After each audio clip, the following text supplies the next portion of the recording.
Diabolus P.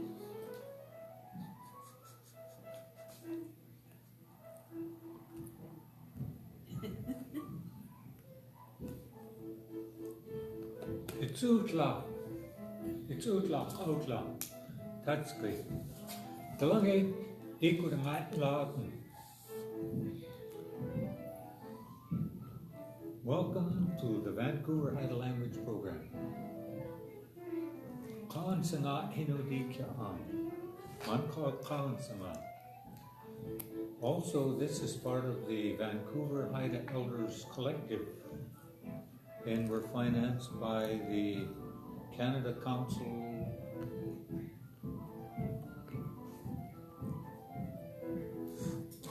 City of Vancouver.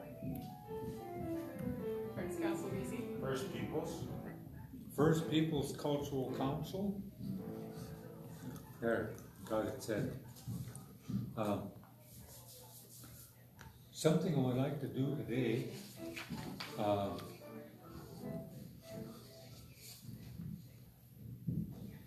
When I used to sit with the old ones, can I get your attention, please? When I used to sit with the old ones, they'd always start the same way. Outlaw Guna. Sit down, dear boy. Aji Dant Kindam song. I'm going to show you something. Don't Ilkidu. Prepare yourself. So I would sit in a relaxed posture like this, put my hands here, put my head down, close my eyes, and I can feel my heartbeat and my breathing. And it says the mind is like a vessel with silky water. And to prepare myself, I have to let it settle. And then when it's settled, I would say, I'm prepared. So now what I'd like to do is to start this way, but what I want to do is to ask you first to set down everything and to do what I did, and I'll read you something in Haida, and then we'll discuss it.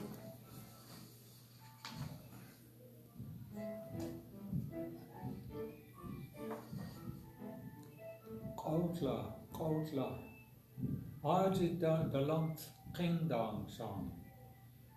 Don't hiski do. 1, 2, 3, 4, 5, 6, 7, 8, 9. Can you say that?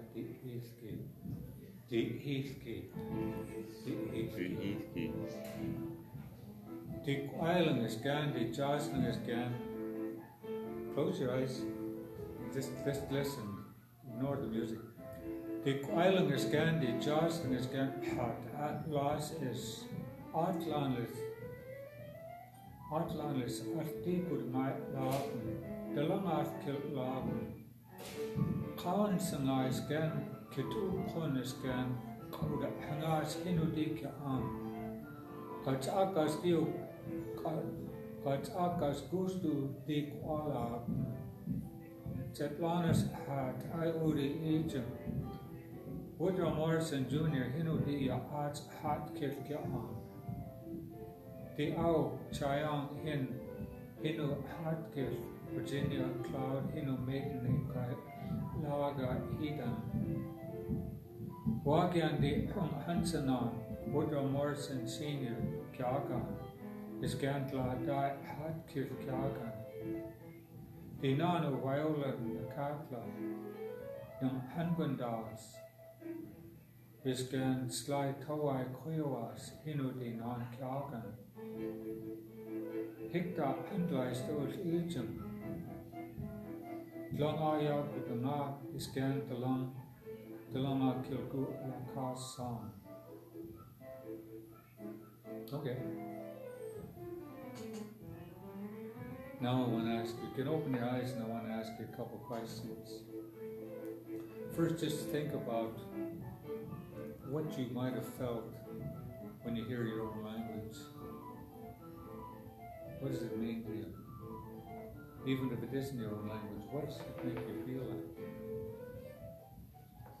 You're home in your heart. I actually heard you louder than the piano. Huh? You became louder than the piano. Huh. Huh. Feels really good. Feel connected to eat Kulisi, our ancestors. What do you feel about it? I felt this, like this. It helped me feel like I was smoothed out, kind of. That. See, part of it is a question. Does my land hear English? When we talk to the land in English, does it hear us? Because we've been weaned away from that to think of it in terms of just a thing, a place, rather than our identity. At that conference, you asked me, Todd and I went to the international conference on Indigenous languages, and there was a panel of 3 young people. Well, for me, young can be anything 60 years old. But anyway, they were probably in their late teens or early 20s. And the one young lady, I think she's from Bella Bella, was saying that sitting in a classroom, learning my language, listening to somebody telling about things, it got boring. But when they took us out on the land, it came alive. It was real. And then the young Haida woman, she was kind of quiet spoken, but she said essentially the same thing, that you can listen to these things like this, but if you can't see it, you can't touch it, maybe it's not real. And then there was another young guy, there was 2 women and this one guy, and he was so excited about his language and about how it felt, about even knowing the names of the trees.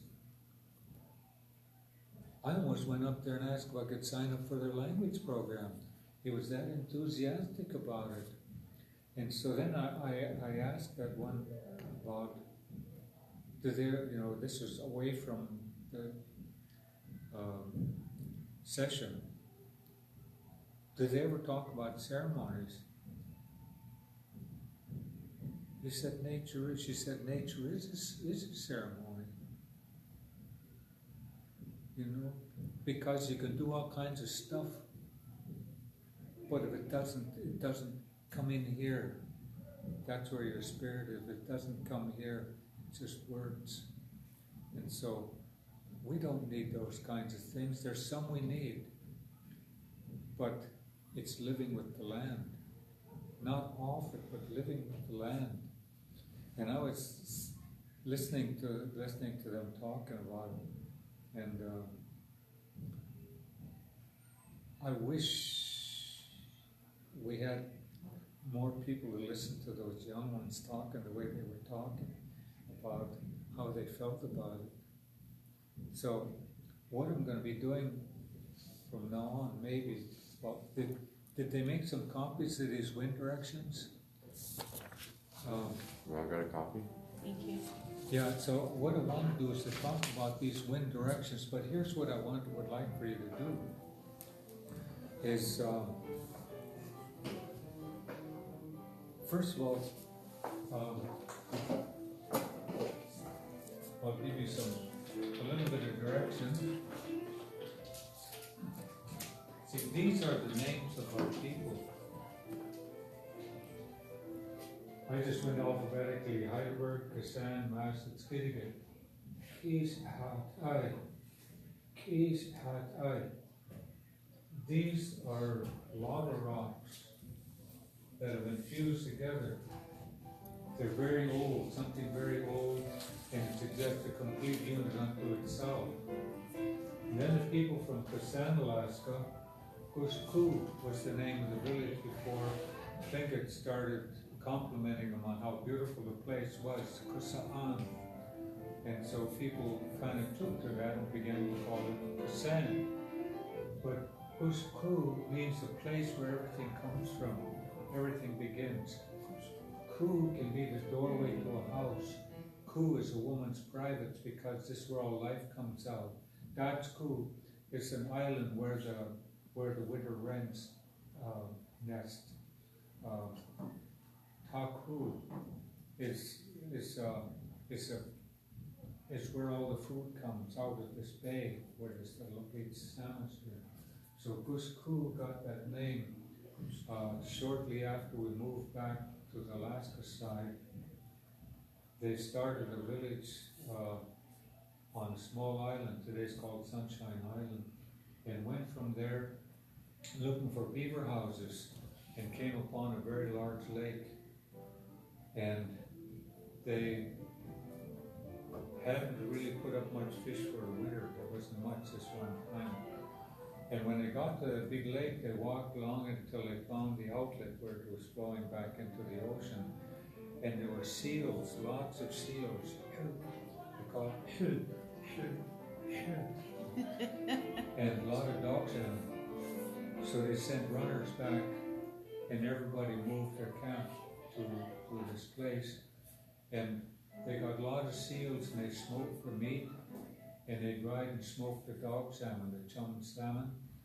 And they waited until the lake had frozen over, and then they transported everything on the ice back to get back to their village. But that's where they found beaver houses also. So wherever they went, whichever direction they went, they were able to find things. So this was called Kushku, where everything starts out from. Then this one is the massive people. How is the big day? So this is the big day people.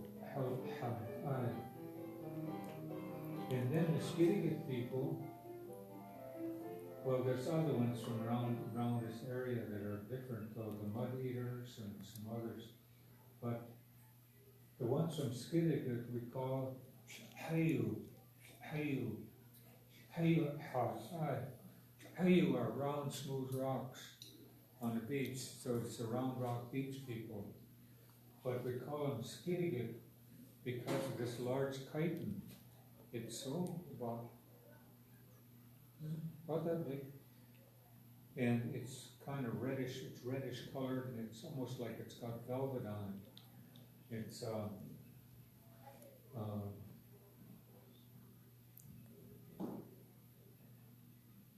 we call it shit because of the color, but it's it's a chitin. That's the black ones that they stick on the rocks. And we eat a lot of those, but this one is called Skid. And the people from Skidegate, there was a lot of them there, so they were the ones who were eating those. So they became Skidegate, the children of, that's their family type thing. So each has, but we call it Hatai, but they pronounce this X under here the way we pronounce an X with a cap over the top. So instead of Hatai, it's Chaydagai. Chaydagai is how they call themselves. Masset has a tendency to Hade. They say Hade, where we say Hatai. And then, but all of us are called Hades. That's all of us humans, Hades. And so when you think of your homeland, just see if you can picture the Pacific Ocean, and you see these islands off the mainland, open ocean to one side, ocean and land to the above, land and ocean and land to the right, and also at the south, the bottom end. Now the question is, what is the proper description of our location in the Pacific Ocean? You've all heard we're Pacific Northwest. Is that correct? From the ocean's perspective, we're the northeast people. We're not the northwest, right? For the Pacific Ocean.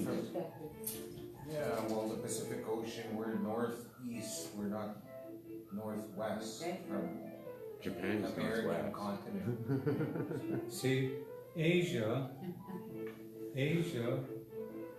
is the far west, not the far east. The Europeans called the far east because they went east to get there. We go to the west. So even in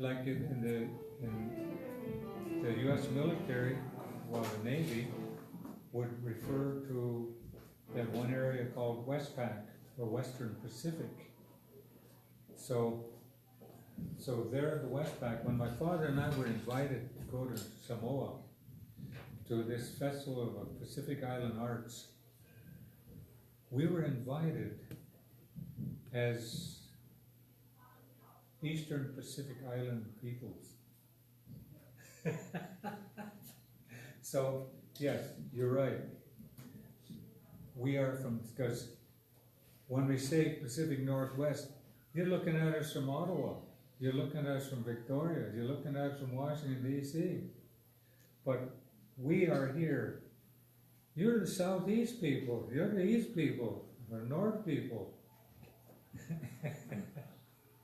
So when you start looking at directions as to how we define ourselves and where it is we live.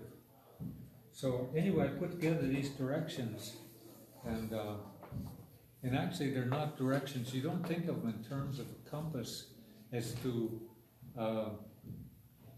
well, because the magnetic pole is up at the north, so that's the west, and that's the east, and that's the south. Ours has to do with wind direction.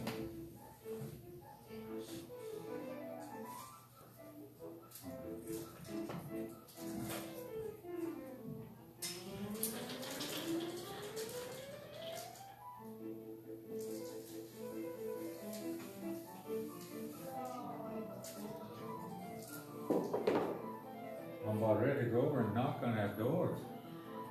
Yeah. We purposely moved to 10:30 because they were singing. Remember the first class?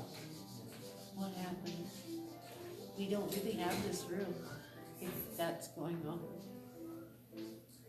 See this term here, Lana.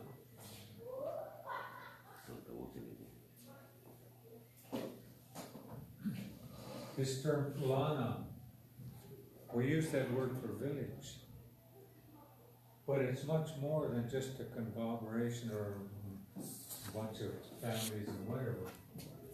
So when we talk about this place, if the wind comes from this direction, it comes right here. If it comes from this direction, it comes right here. If it comes from this direction, that's where it goes, or from this direction. So this is the center of the world. This is where all the winds meet. So that's what that really is. This is the center of the world. Tetlanas. That is the center of the world for us, of the two-headed eagles. Lanas is the center of the world, right there. And so when we look at these directions, we're looking at them from this place right here. And so we can just look at our islands.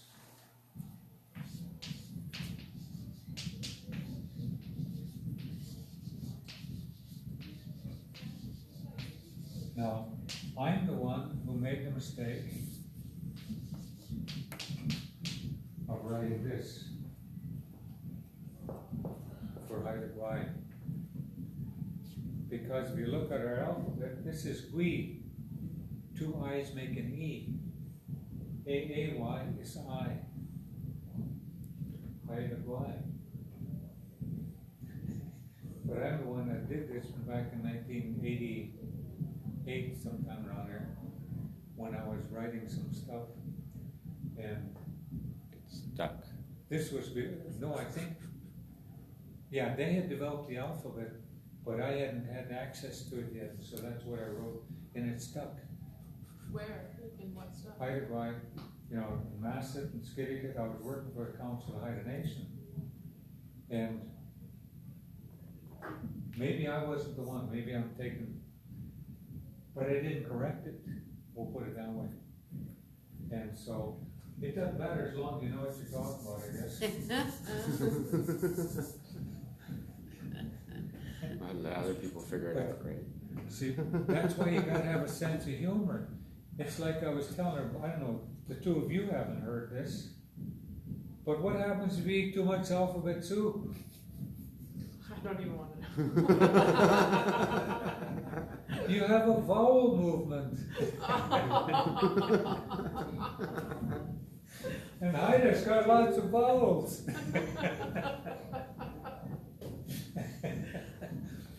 We should get some Haida alphabet. So soup anyway, going.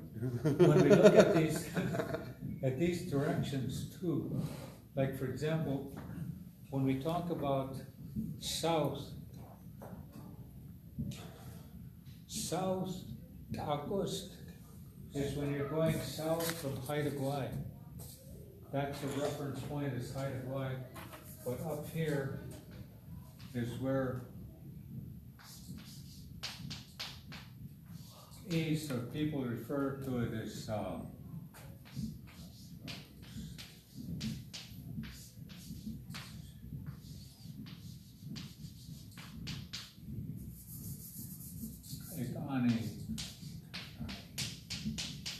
but that was the name of a village at the south end of one of the islands. That's the one that's closest to Haida Gwaii. So when we use the word Takos is also the people, that's what we call the Tlingit people. Takos are South people. Because when they first showed up, it was sometime after our original Haida canoes were made, but they were, the bow on these canoes just came straight down this way, and it was rather unwieldy, and it was actually not very good, not very seaworthy, but so they had to be careful in what kind of weather they traveled in. But anyway, in the spring, when the ice would go out from the rivers, a bunch of these canoes, four to six of them, would go across to where, we'll say Ketchikan is now, and they would travel along the shore going north, looking to see if any other people were present, because we knew they were coming soon. And so when they got up to just east of Wrangell, Alaska, the Stikine River is the first time they saw other people. And these people were described as short, dark-skinned people. They didn't have capability of traveling on the water except maybe some rather crude canoes. And they wore feathers in their hair that stuck straight up, and it was described that their bow they used for hunting was small, and when our canoes would show up, they'd all disappear. And so we call them Takos Hatai because they came from the south. And later they became Tlamas Hatai, the Tlingit people, but they were all part of the Dene. Dene? Dene, yeah. Oh, See, the Apaches and the Tlingit speak pretty much the same language, oh. almost the same dialect. And the Navajos and the Athabascan is, well, the language is called Athabascan, that whole family of languages. So on the Alaska side, they're called Athabascan, on the Canadian side called Dene, and when you get down to the Navajos, there's Dene. So it's all one language family, all the way from northern Mexico, all the way up to the Yukon and Alaska. But today we call them they're the Eagle people. When they moved north, the bald eagle came north also, so we call them Eagle people. So anyway, they were the South people, but South,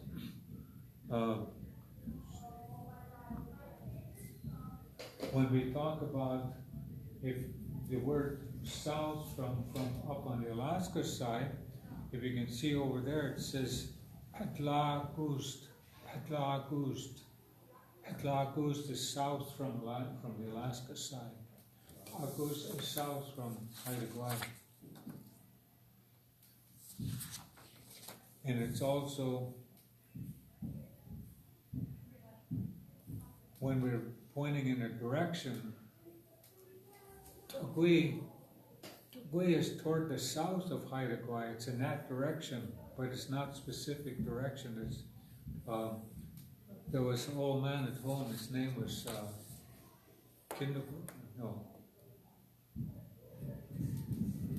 all of a sudden his name just popped out of my head. But when he got octopus one time, we asked him, "Where do you get it?" He says, "Over there." In that direction. He wasn't going to tell us where it was. It was in that direction. Kajuslas was his name, John Bennett. Kajuslas. So when they say Tagui, it's in that direction, toward the south. And then the color from the south is white. It's the summer when the sun is at its zenith, it's white hot. And this is when it's pulling life out of the earth. Everything is really growing now as we get into summer, as it gets to that point, the white hot. And once it gets to that point, then it starts changing. The plants begin to change. So it's life is continuing. And then when we go and talk about west, we actually refer to Jagus Tajuai Kajupin. Jagus Tajuai Kajupin. What that is when the air is moving, it's singing over the water, coming from the ocean side of the land. So that's why when you visualize this, you visualize the air moving, coming over the ocean from the ocean side. And that's what that Jagus Tajuai Kajupin. It just means the air is singing. And from the south, it's Agus Tajuai Kajupin. The wind is singing from the south of Haida. Whereas when we talk about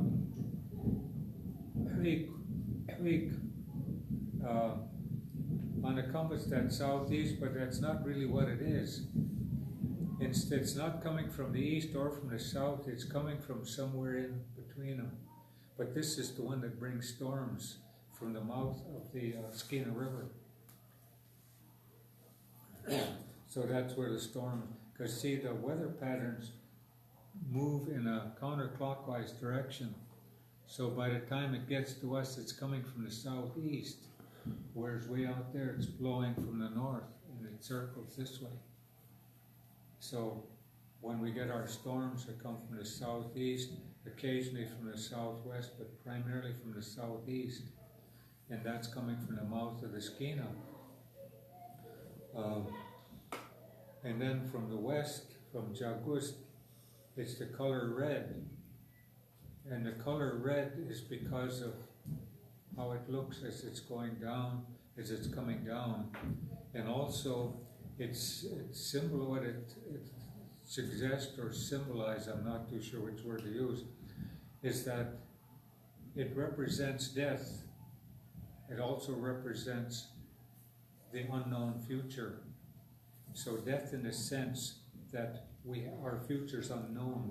We know it's coming, but we don't know when. So that's when the light is fading, when the light is going out. And then when we talk about north, southwest, and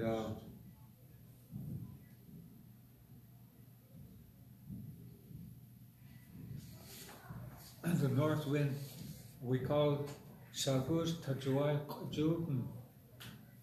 Sagus Tajuai Juten.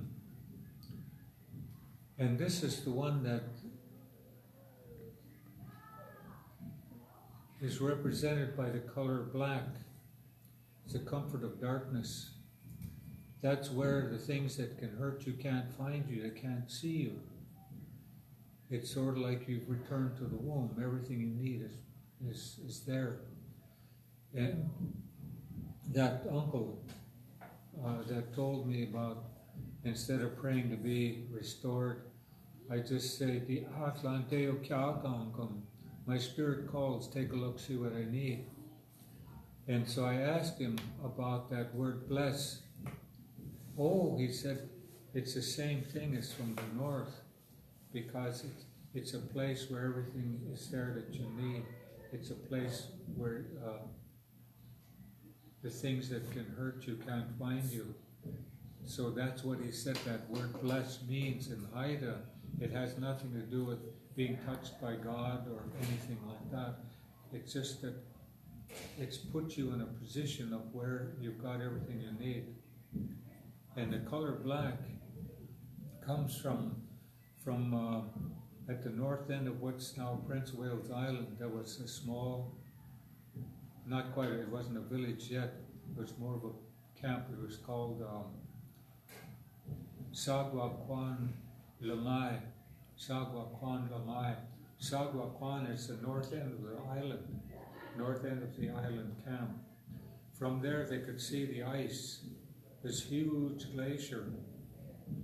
And I was telling some glaciologists about it, that when they saw it, it kept moving. This mountain was moving. It was coming out, and it kept growing.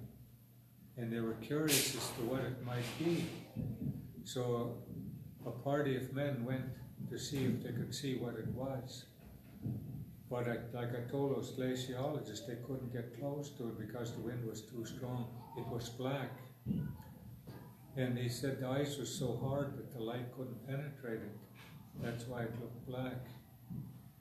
And the wind coming off there, he said the ice was about 3 kilometers thick. That's a pretty good chunk of ice. So the air, just cold air, flows down. And when it reached ground level, he said it'd probably be going about 200 miles an hour. So I asked him, well, what does that do to your theory about this ice-free corridor down through the ice to North America, about how people travel there? And the one guy just kind of said, well, we didn't think about that. And the other one's face got red. Because you get 200 mile an hour wind, it's going to be very dry, and there's not going to be any food, almost no water. But it's also, north is a place of healing. Because when people got bronchitis or some kind of chest congestion, when that cold, dry air from that ice would start blowing, that north wind,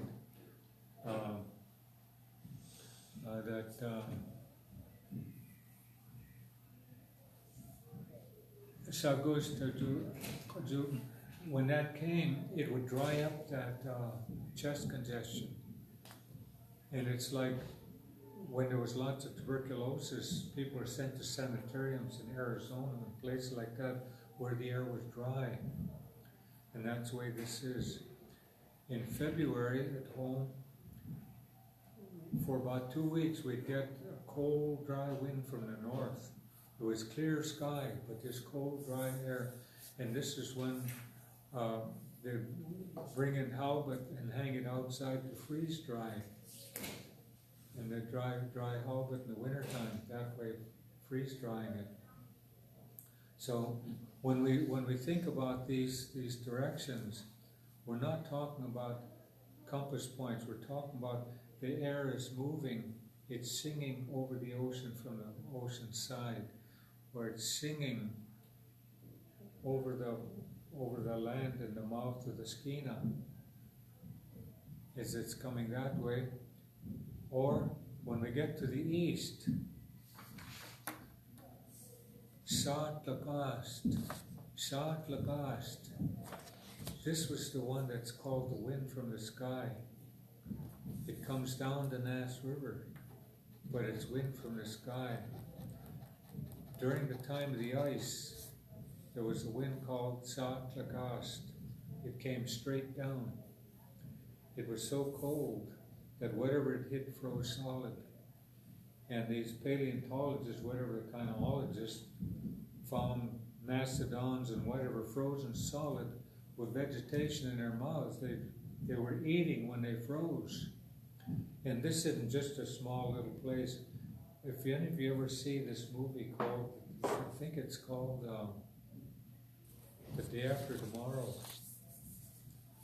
and it tells about this global superstorm in which they do describe that air coming down like that. It's sort of like a super hailstorm. As the air gets warmer, as the planet warms, the air is going to rise higher and higher and higher up into the stratosphere. And when it gets way up high, it'll turn cold. Then it's heavy, so it comes down, and it'll be very cold. And whatever it hits, it freezes. It was described at night as the wind that made the water shatter. It shattered the water because it would freeze, and shards of ice would fly out from it. And we've had it happen a couple times already. It's been about 2 years ago in Lethbridge, Alberta. They had this wind blowing straight down, and it was clear sky, and there's the Wind Institute is right there at Lethbridge University, and it went on for about 2 weeks, I think it was. It would start about 10 o'clock in the morning. It would keep building in velocity until about 2 o'clock in the afternoon. It's hitting about 120 kilometers per hour, coming straight down, and then it would die out. It would do it again and again, and then it stopped. And I guess it happened in Nova Scotia about a month later. But this one hadn't gone as high and it wasn't as big as what our history says. So Saat Lagast is sometimes they translate as the wind from heaven, but it comes from the Nass River. The Nass is to the east of us. So southeast, the storms come from the mouth of the Skeena, and the east wind comes from the Nass. And then we have another one called the northeast wind. We call that Haukajuden.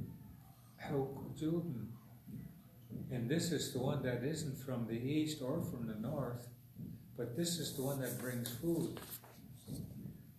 If you live on Haida Gwaii around Masset and you get this strong northeast wind, you go down on the beach on the north end of the island when the tide is out, and you find scallops, you find crab, the wind blows them up. The force of the water pushes them up. And then there's a name, a woman's name is called Tlajat. Tlajat. That's a northeast woman, a northeast wind woman, but it's also referred to as fair weather woman, because you don't get storms from that direction.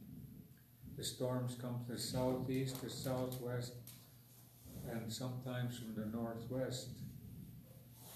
But the ones from the north are never quite as bad as ones from the northeast.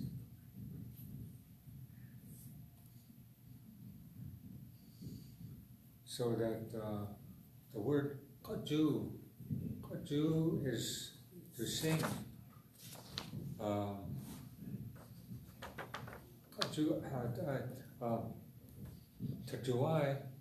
Tajuai means it's moving. So tajuai, when the air is moving, tajuai, we call it wind in English. That's when the air is moving. And when it's moving, it's the north one is called, when it's singing over the mountains. It's singing over the mountains. It comes over the mountains from the north. That's your shakus, that's the north.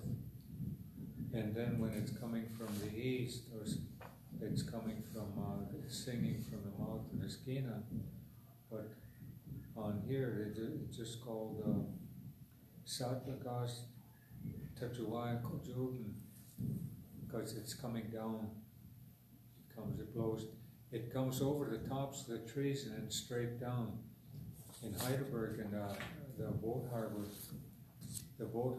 is on the west side of the island, and a little cove, and there's trees, and when the wind is coming from the east, it comes over the trees and then comes straight down. You can see it hit the water. And so that's that wind from the sky. So when people make their prayers to the four directions, there's not just four directions.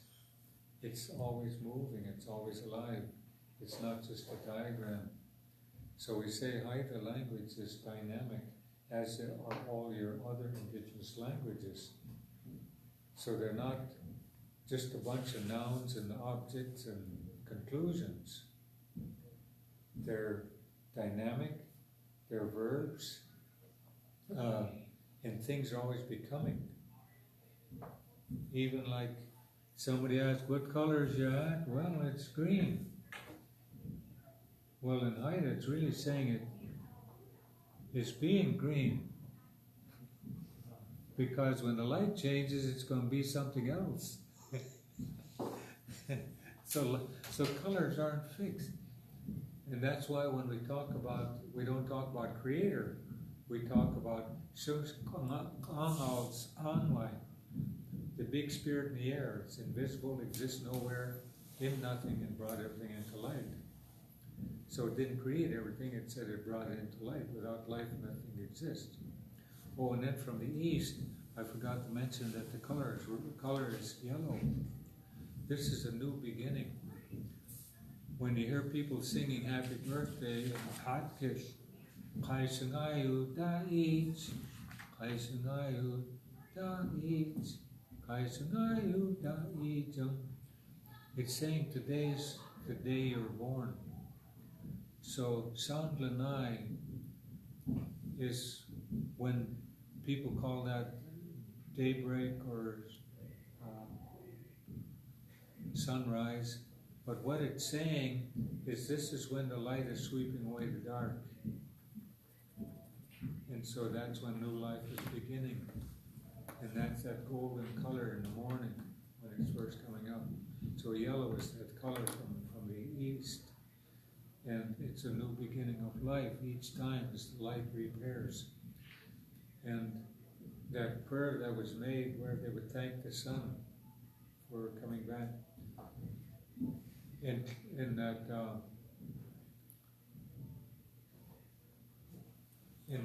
In our oral history, and it tells of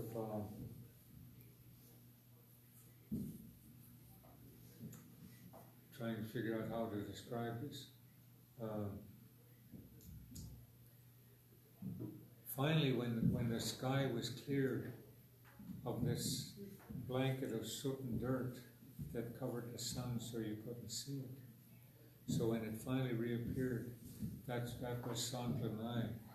That's when the light swept away the dark. This is also like when you're going into a cave that's pitch dark. As you walk in, you can't see it because it's black. You avert your head slightly and some light gets by, you have an indication of where you're going. So each time you gain knowledge, it turns a little bit more, a little bit more, a little bit more. And then you reach that point again of Sanglanai. But in Haida, It's referred to as when knowledge becomes intuitive, where you don't have to go back and like a Rubik's Cube and move everything around to come up with the answer that you want. It becomes intuitive. That means now you're generating your own light. So it's not quite as simple as, well, we got to smudge and we got to do this, we got to do that. No, there's a whole world. And so when we talk about the whole world,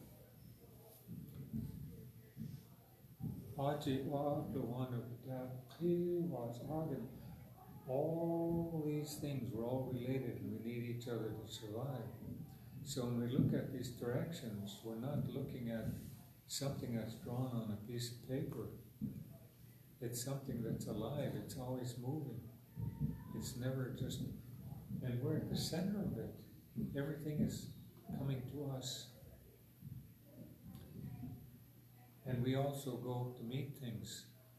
Partly it's coming to knowledge, is where we will say, some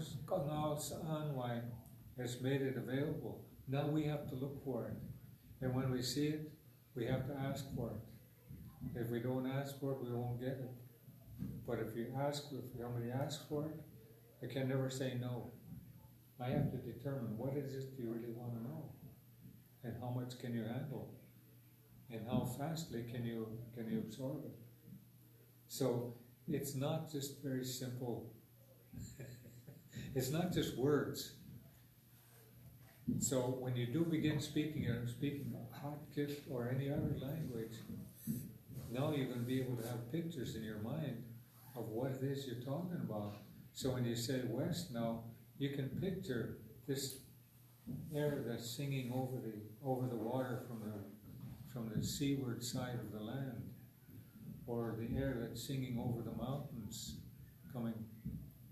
bringing healing in the darkness, or the air is singing from the mouth of the Skeena from the south, or it's singing from the Nass. So our whole world, we have to have these reference points as to where we're really from. And so anytime when you're hearing a story, instead of listening to words, stop thinking and maybe close your eyes. Let your mind settle. And when you do that, now you've removed the impurities that could mess up the information you're getting now. Because otherwise it gets all mixed up. It's sort of like you took that silty water and you shook it up, and then you're trying to add some clear water into it. It ain't gonna work too well. You just have more water. So I think from now on, when we start our session, I'll start the same way like that, of just sit down. Aji Dalung Pendang Song. Dung is you and Dalung is you plural. Aji Dalung, Dung, Aji Dalung Pendang Song. I'm going to show all of you something. Dung Ilkidu, Dung Ilkidu. All of you prepare yourselves, prepare your minds. And then you can make a slow count, say 10, however. And then when you feel like it's settled, then you just say, the Eilki, I'm prepared. And what I would do when I was sitting listening to those old guys is I would leave my eyes closed. And when they'd start talking, it's like I went inside them. And I would experience everything they're telling me. So, I guess it worked. I mean, I have no idea what's in my head. And I can't put together a lesson plan because it wouldn't work. Because as you're giving information, it leaves a gap that has to be filled. And that's within, so then we go and we fill that one before we go on with this one. And sometimes we have to fill another one here and there. But eventually you get a whole universe of information rather than just something laid out on a lesson plan. There's something else I want to do. I guess again. I don't like to use the word pass out because it has different meanings. Now, if we're going to pass these out, hand them around, is one thing. But if we're going to pass out, it's either because you're drunk or you fainted. So you have to be careful with English.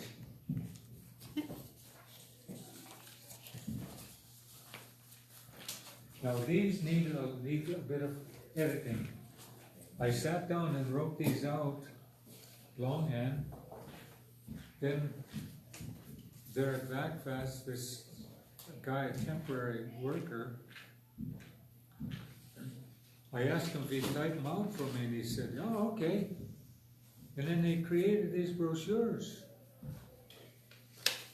But I never got around to going back to and really taking a look at where some of the language could actually be made a lot simpler. Can we, instead of calling it a brochure, can we just call it a piece of folded paper? What? Instead of calling it a brochure, can we just call it a piece of folded paper? Okay. Folded paper. These See, folded papers, designed it. when we talk about being educated means you understand what's on the surface of the paper. So wholeness, mind, spirit, heart, body are one unit we call my being. Dikudamai. Instead of my heart is happy, heart's an organ, my being is being happy. So my whole body is happy. I am my mind, not my body, I'm my mind. If I was my body, if somebody's taller than me, they're more human, more of a person than me. If they're shorter, they're less of a person. So I'm my mind. Everything that I do really is up here. And when you talk, yeah. So D is more, it's way more than just means me. Yeah, it's this person. This person. This person. Rather than just me. D, this person. Ho, that person. Ho. Ho. Or O. Ho, yeah, H-A-O, ho. When we refer to a second person as ho. So you have that, then you have dung, dalang, and wadluan. What's wadluan? Which one? Wadluan. Wadluan? That's always. Always. Yeah. Okay. But we also have HL, Shu is also the first person. Shu, this person here, or these people here. But it's always a capital HL. But I've been trying to avoid getting into the grammar part of it because what I want to do is use examples of it as we go along. So rather than categorizing and trying to memorize things by writing down notes, it's good to have notes so that you can prove you were there. So when they say Digungai, I think the word is Inan. When you're happy, it says my mind is hot. It's open. It's open. All possibilities. When I'm happy, I'm not censoring anything. I'm not ignoring anything. I'm not finding arguments against it. I'm just hearing all of it. And so, I thought they were waiting and I was hoping. And then the number 2 is change. One of the most difficult things for a person to do is to change its mind. See, instead of using a personal pronoun, I guess it's called, change his or her mind, we use the word its or that person's mind. Same with Raven, we don't refer to Raven as he or she, it. So that we don't have the gender pronoun, so we don't have to get locked into. We all grow up with a worldview that we fall back onto, to make all our decisions. Even though things may not be working for us, we do not change because we're either afraid or don't know how to do it. However, there are two kinds of change: a decision and or one's worldview. I wrote a movie script called Before the Raven Cries, and in it, a young boy, about 10 years old or so, saw his parents drown. They were traveling on a small cabin cruiser, not Britain, and hit an underwater object and knocked a hole in the boat, and the engine stopped. And they were maybe 100 yards offshore, and there was only one life jacket. The wife couldn't swim, so they put it on her son and swim ashore with him and then come back and get me, because it looked like the boat wasn't filling up too fast. So he swam ashore, put the life jacket on, and swam ashore, towing his son.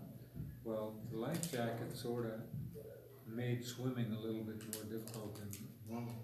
And then he heard his wife scream or yell for him. He turned, and the water was just a few inches from the top of the boat.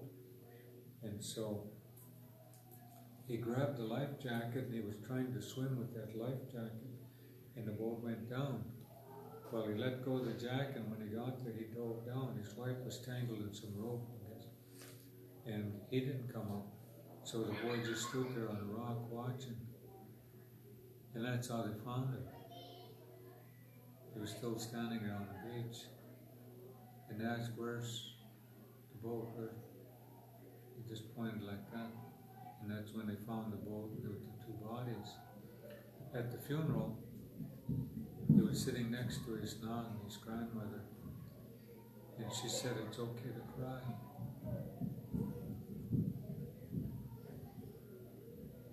Nobody's gonna make me cry. And he asked, "Why did he do that?" What? Why did Dad do that?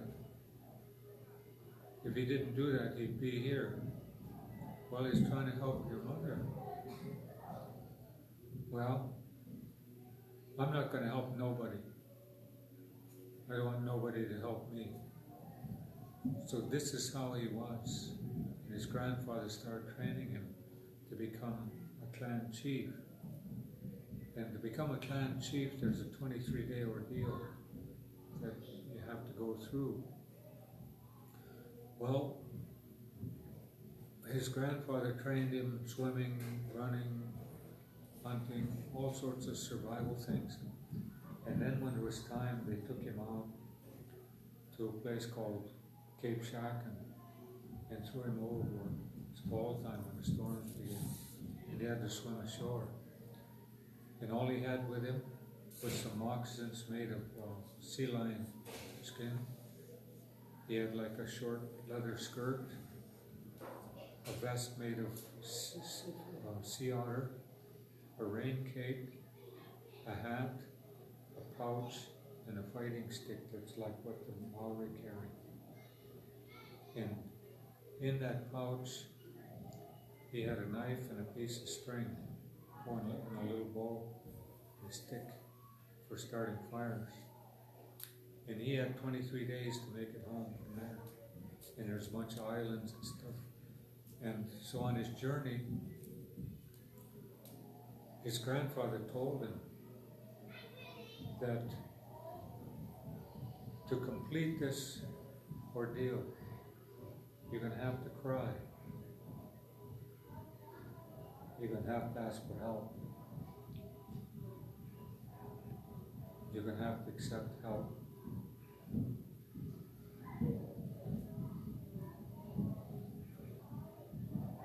And you're going to have to accept that it was a mistake.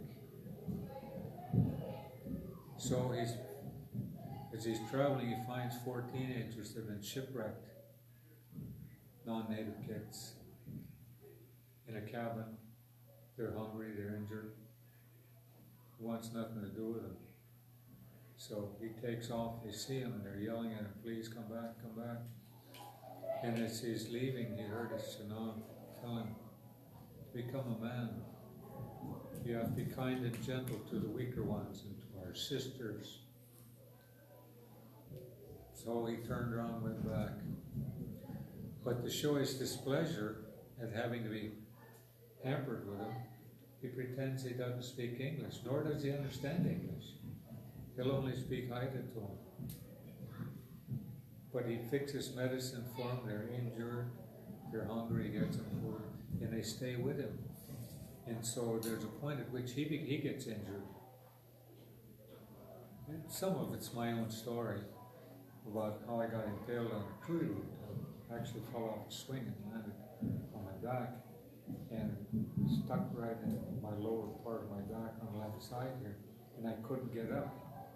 So I had to twist myself around to get loose. So in the story, he's impaled on his root. And the one guy's kind of a bigot. He's jealous because one of the girls is his former girlfriend, and she said she'd had enough of him. So she sticks close with him because she sees him as survival. But anyway, they ask him, you okay? Put his hands up like that. He says, help me up. The guy said, wow, he fell so hard, now he can talk English. So they have to pull him up. So not only, so he asked for help, and he accepted it. And then there's they find him through a cell phone. One of them has a cell phone that still works periodically. So then he's left alone in a bay we call Yirkik. Yirkik was a village, was called Raven's Food because of the crabapple trees. And so he's there, and he's been using the string to keep track of the days, tying knots in it, and his one that's jealous of him saw him doing that. So when he wasn't looking, he took the string out and he tied a knot in it. So the guy thinks that this is his last day. And he went down to the beach, and he's doing his bathing before, to get his day going. And all of a sudden, all that's happened to him piles on him, and he starts screaming, just one more day, one more day, one more day. And he stumbles out of the water and he falls on the beach and he's laying there crying. And he hears,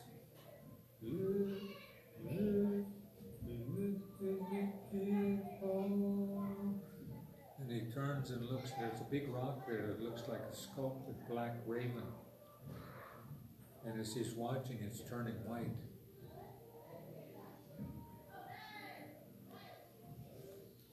And then it morphs into his mother.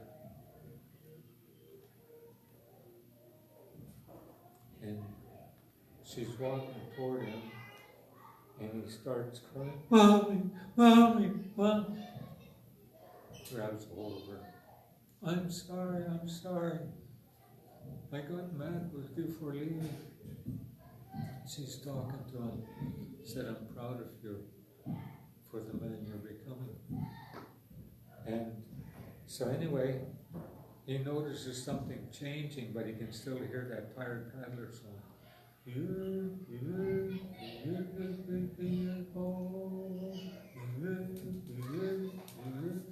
And he opens his eyes and looks, and it's his dad. So he gets a few moments with his dad. And he tells his dad, I was wrong, Dad. You didn't leave me.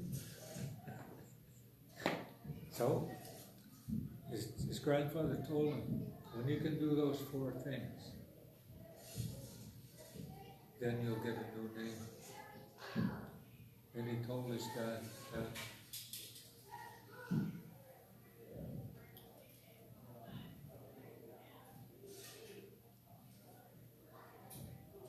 I have a new name now. changes his mind.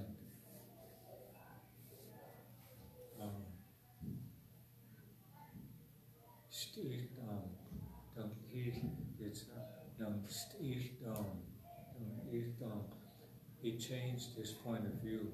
It's like I'm looking at the water and all I see is reflection. I'm trying to see down there. I have to move around to where the light is different. I have to change my point of view to where I can peer down in there now and I become the water. So that was the ordeal. That was part of it. So each time a man would go to do this 23 ordeal, there's something he had to learn. Something he had to learn about his role before he could become Nangitlatas, to become a clan chief. So anyway, I found a producer for it. She came here from Toronto 2 or 3 times, worked out whole budget, production schedules, everything. And then she went back, she left on Wednesday, went to Toronto. On Friday she was feeling ill. Saturday they admitted her to the hospital. And Tuesday she was dead. Pancreatic cancer. So I just took the whole thing and set it aside. That's been 10, 15 years ago. So I just took it back out and started working on it again. So anyway, that's what that means about change. That's something that's a very, very important part of our culture, is change. And that change occurs in cycles or patterns. It's never just one thing over here, but it's a whole universe. Changes. What I meant to do is to bring in a mobile. I don't know if any of you know what that is. It's got all these things hanging on it, and it's in balance. If you cut one piece off, it all goes out of balance. And you can't put it back into balance by just cutting a little bit off all the others. So we have to be aware that when we change this, it's going to change a whole bunch of other things. So this is something that when it begins to change, there's a pattern when you set something in motion. And that's what we mean by ana. Ana is a taboo. That's where you've turned over a rock and let something out, and now you can't put it back. That means you've violated one of our core values, and so now it's going to come back on you, and you're going to pay the price for it. In the movie about the edge of the knife, where the ocean got this man and his son, the son drowned and he became Kagit. When he was told to put the bones in the ocean, he threw them on the beach. That's ana. That's he violated a core value of showing respect for those beings. So the ocean came and got him. And then the physical world is real, the spiritual world is real. We look at the world in terms of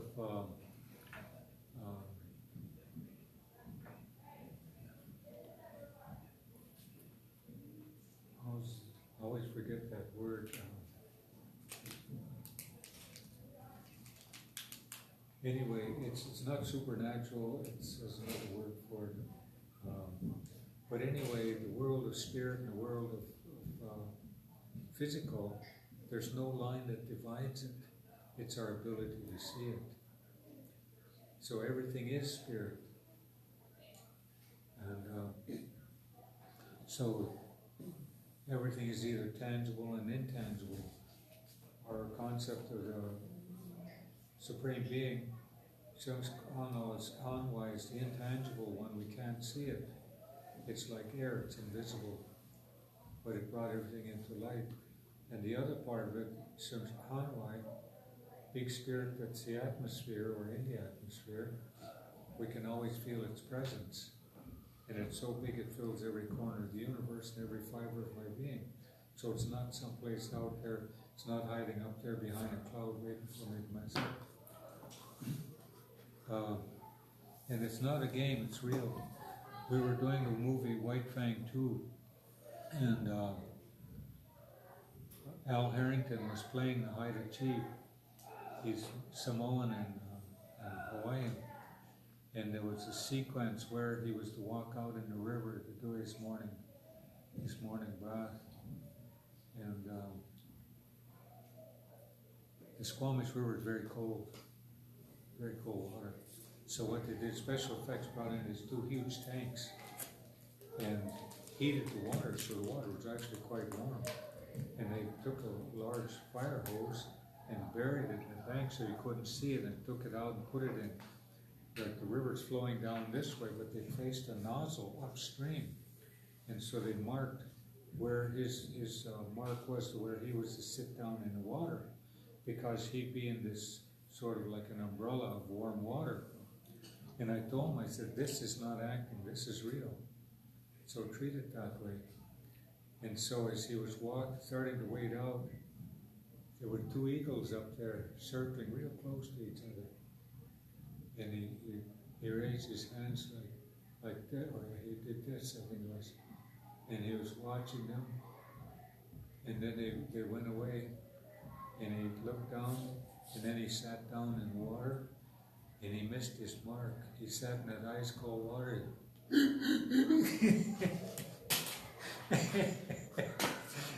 Everybody started laughing.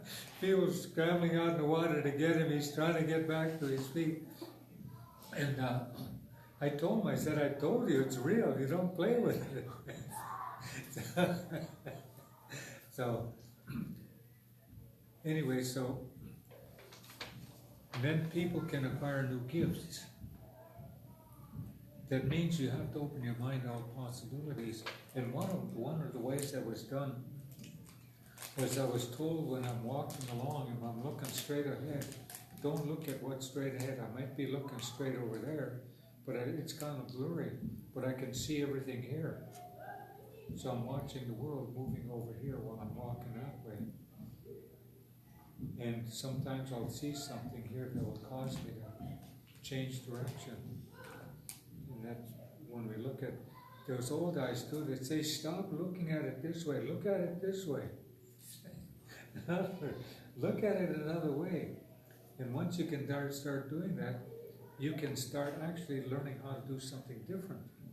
You start learning new skills or Juggling? new gifts. Huh? You can juggle when you're not looking at it. Right? And there are many dimensions of coming to knowledge. And coming to knowledge is, the primary one is being able to listening, not just with your ears, but see what you're experiencing. What are you feeling about that? For example, say you're standing out on a street corner, you're wearing short or skirt, and the wind gusts. And you feel it on your leg. Which direction did it come from? So you have to be aware of where you are in all these things, the sensory things that are, you don't even think about it anymore. What direction is the wind coming from? Oh, I don't know. And it's the same when when the light's shining in your face, you turn your head, you feel the warmth on one side, but you don't feel it on the other side. So it's becoming aware of yourself, being aware of all these sensory, all these little follicles and stuff, that's all sensory.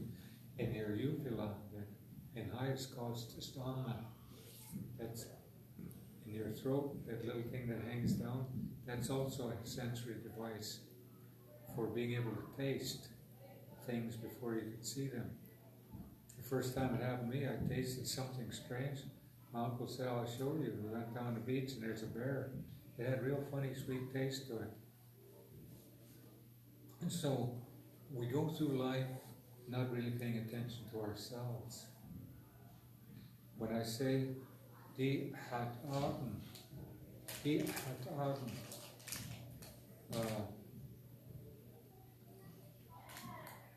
or whatever name you call yourself that's associated with your language, is really saying who you are and what you are. And that's how you're going to see the world. And so when we talk about directions, you're going to see the world from a Haida perspective. Or if you're going to speak Polish, you start seeing it from that perspective. Your place in the world. There's one place on the planet that's yours. There's one place on the planet that's yours. We all know where our place is. There's many people wandering around the world. They never get a chance to experience knowing where their place is, where they're from. And so, these dimensions of coming to knowledge, it's listening to the song of the language, because that changes how you think. It's not just speaking with English accent, or like you're speaking English. For example, this term on the board here, what we're trying to accomplish. Satjukat lana yakutana yakutan. Satjukat lana yakutan. Satjukat la yakutan. If you just said it, Satjugat lan yakutan,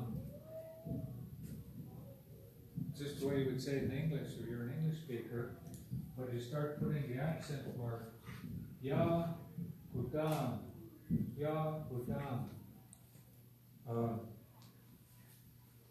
If you tried saying, what's that song? Oh, Canada?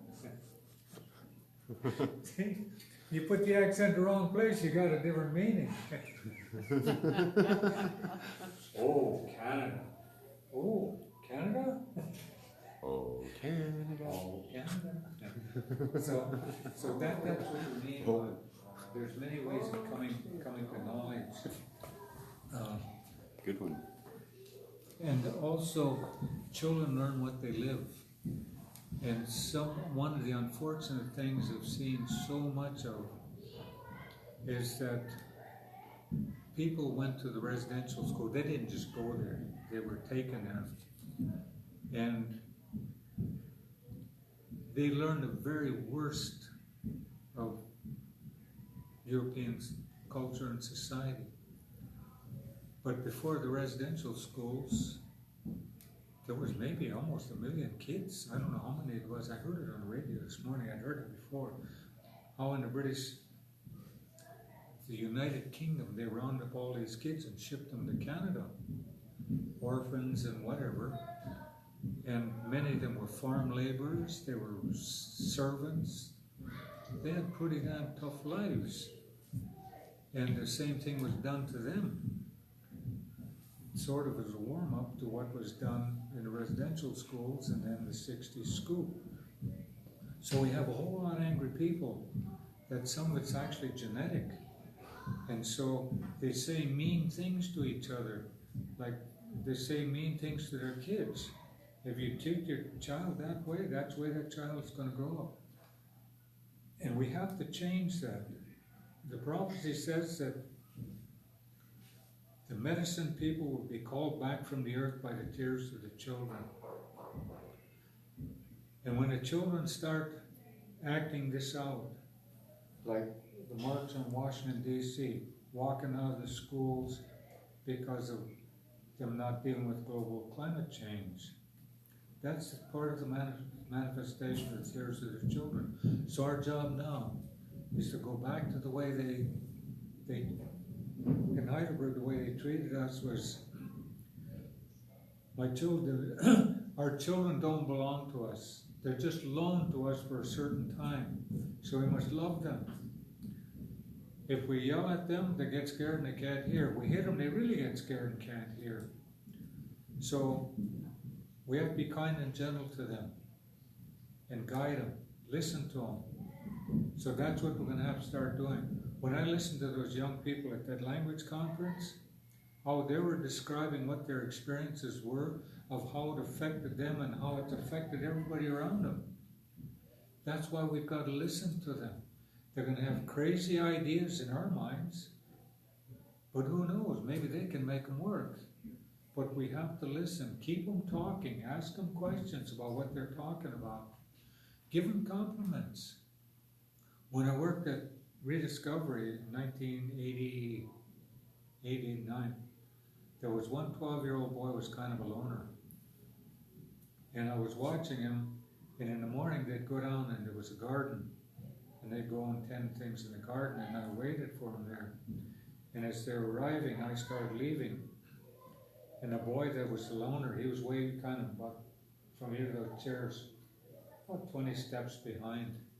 So as he walked by, I just reached over and tapped him on the shoulder. And he looked at me, so I just motioned for him like this. And there was this tall sawgrass. So I went over and I pulled some blades of grass off. I sat down. I didn't say anything though. I just motioned for him to sit down beside me. And Todd can testify to the fact I'm not a weaver. But I was just doing some just basic, very basic weaving with this grass. And so I said to him, I said, move over here, sit between my feet. I want you to see what I'm doing. And so he sat there, and so I put it in front of him. I said, this is what I'm doing. And I want you to do it. Would you please do this for me for a few minutes? I've got to take care of something. I'll be right back. So I left him with it before he could answer. And I went to the cookhouse. That was just, I don't know, 50 steps or more away. So I went there, I got a cup of coffee, flirted with the cooks a little bit. Of course, I don't flirt. But I watched him. Had my cup of coffee and I went back. I said, how are you doing? And he held it up like that and was just all tangled up. I said, wow, how'd you do that? He said, how are you doing it? I said, I want to know how you did that because I want to try that too. He said, I want to know how you did it. Well, okay, I'll show you, but someday you're going to have to promise me to show me that. Well, what I did to him is I didn't give him a negative message. I didn't correct him. I didn't criticize him. I actually complimented him. And when you start doing this with the kids, they'll try even harder. They'll do more to try to please you because they know what it feels like when somebody says, I like that. Show me how to do that. You're asking them for something. Kids want to help. When you're having a bad day, instead of telling the child, it's not you, just say, could I have a hug? Kids want to help. So that's what kids are going to learn. Same with seniors. Huh? Same with seniors. You can't tell them Oh, they're yeah. making a mistake because then they don't want to do it anymore. Yeah. They're like And kids. We're all the same. No one can teach you. No one can give you knowledge. I was at a National Association of Educators meeting in the States sometime in the early 80s. And a person got up and said the most egotistical statement anyone can ever make is, I am a teacher. No, the best you can hope to achieve is to create an environment for learning. The student has to make the effort to learn. But you have to have the knowledge, you have to make it available, and they have to ask for it. And that's what it says. One cannot give you knowledge. You have to seek it. When you find it, you ask for it, and then you accept it. So these are all very roughly written. Medicines of confusion block the ability to accept knowledge. Medicine of confusion is called Daniel's wine, alcohol and drugs. And that's when it replaces your spirit in here.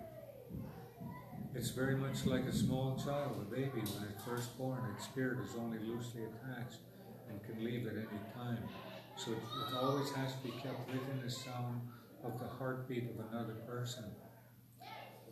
And so many parents will take their baby and put them in a separate room with a monitor so they can hear if the baby cries, but the baby can't hear that heartbeat.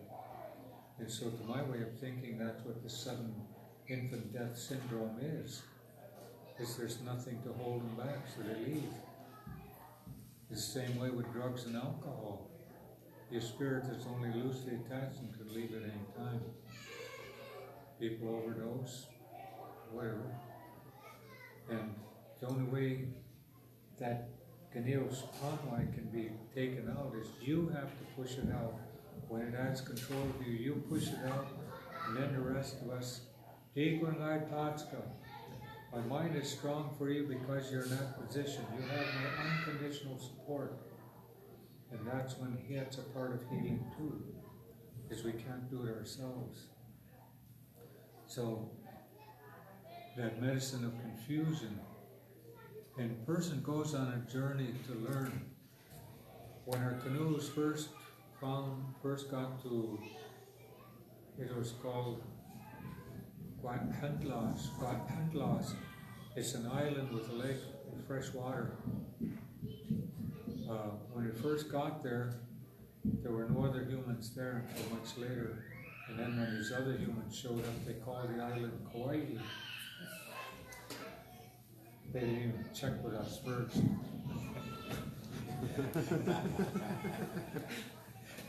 So Haida's got there Yeah. first. Yeah, hey Haidas, we're going to change this. You mind? But what it is on the west coast of what's Prince of Wales Island, actually Doll Island, these giant sea turtles, green sea turtles would come in there. They come in on the current. The current comes, the Japanese current actually goes opposite from the wind. It comes from the west, it comes down the Gulf of Alaska, along the coast, all the way down to South America. And it's a warm current. So sometimes these giant green sea turtles would come in with this warm water. And they have white heads with black lines on them, and there's designs on them. When a canoe reached Guatantlas, Hawaii, there were those giant green sea turtles with those marks on their head. And it's said that you make long journeys to learn things, to gain knowledge. So it assumed that these had great knowledge because they made such long journeys. And so part of the design on top of the head was actually this shape. Shape of this was on top of the head. So the original one, from what I was told, was carved from alder. It's hard wood, and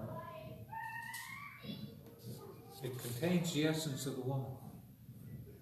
So this is knowledge that's soft. It concerns itself with other things. So the chief's hat was called saklit. Saklit. Sak is that's the sea lion whiskers.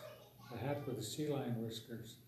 That thing like this was on that hat to signify Nagi Tlagdas is a person of great depth and presence. This is a person with great soft knowledge. And so later it began to take on other meanings, and they started pounding copper in this shape, the shape of this shield, as it's called. But it came from the head of that giant green sea turtle. So it said we make these long journeys. So one of our cultural imperatives was for us to travel, to go out there and meet other people, listen to their language, listen to their songs, listen to their stories, see their ceremonies, join in with them. Because the more we know about people, the less we have to fight about. And Haidas run into Haidas all over the damn world. One of the stories I really enjoyed was about Robert Davidson and what's his name, Collison, Frank Collison. I guess it was Frank, one of them anyway, went down the Grand Canyon, down the trail down there, and coming back up, they got back up the rim of the canyon. There's the other one there, peeking over the edge. Another Haida. They didn't get there together. I had the same thing happen in Chicago. I walked into a small bar and I was sitting there. Pretty soon there's two other Haidas coming there. I didn't even know they were there. That was part of the relocation program. The Indian Affairs was sending people out. And so I ran into a cousin in Denmark. He was in the Navy, and again, it was in a bar. It was a bar fight. I wasn't drinking or fighting. I was observing. Right. So that's one of our cultural imperatives, is to travel, go and listen to other people, learn from other people. We have our own body of knowledge, but it can grow, and it's not exclusive. There's some things are exclusive, which is our identity. We don't give that away. We don't give away our personal sovereignty. In other words, I don't bow my head and submit to anybody or anything. I might put my head down like when we work with the Japanese. In fact, last night I was watching a clip from The Karate Kid when Ralph Macchio, is that his name? Macchio. Huh? Ralph Macchio. Yeah. Anyway, when he bowed like this, Mr. Miyagi, no, keep your eyes on a person. So he bowed like that, because now you're expressing respect rather than submissiveness. So we learn all those things by observing what people do, and also personal space. I was told a story about an American consulate. I went to some of those parties, embassy party. There was a German and an Italian were talking, and while they're talking, they went clear around the room, because the Italian liked to be up close. The German didn't like to be too close. So they were going around the room trying to get close. And so, but people don't pay attention to that, you know. At what point am I invading their space? Because there's some people I can feel them coming. I don't want them in my space. But anyway, so you go a long ways to learn things. And also, in our stories, there's no moral to the story. The story is the message. But in the Bible, when they talk about parables, those are the ones that have a moral to the story. Aesop's fables all have a moral to the story. But in ours, when I was telling you about this boy that watched saw his parents drown, there is no moral to the story, but there's aspects of that story that can become a part of your own lives. Because it doesn't say, if you do this, that's going to happen. No, the story takes you on a journey of learning. And then, this 13th one, the roots of our people are so intertwined that the greatest troubles cannot overcome us. Sustainable societies are not possible when individuals seek only personal fulfillment. Personal fulfillment, well, for us to become a sustainable society, we have to have wealth.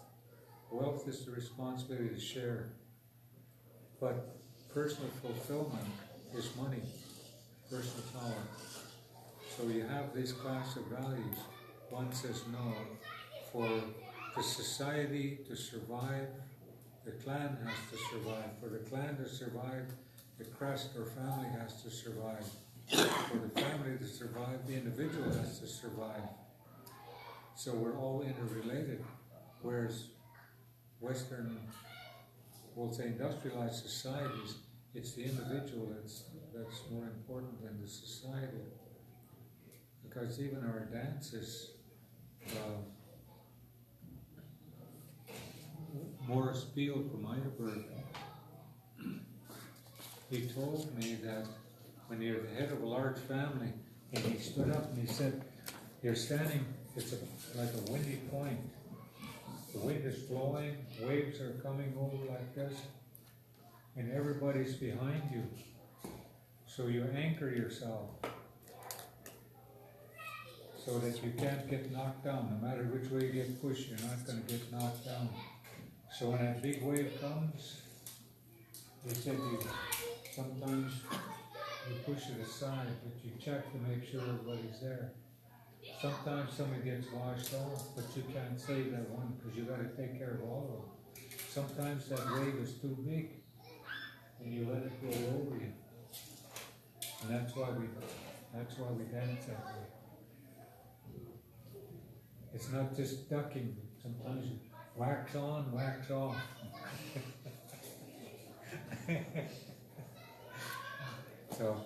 So that's, and then dancing inside the house, you don't have a whole lot of room to be jumping up and down.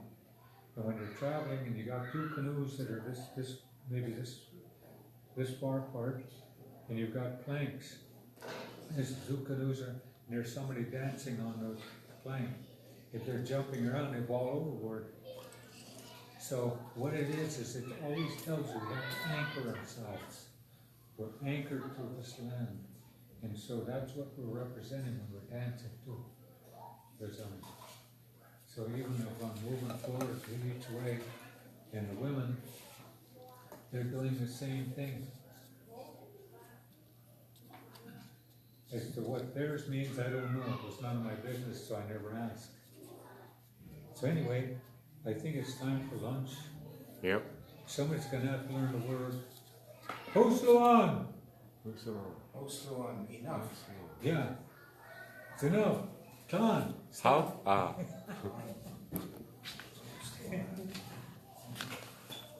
Now,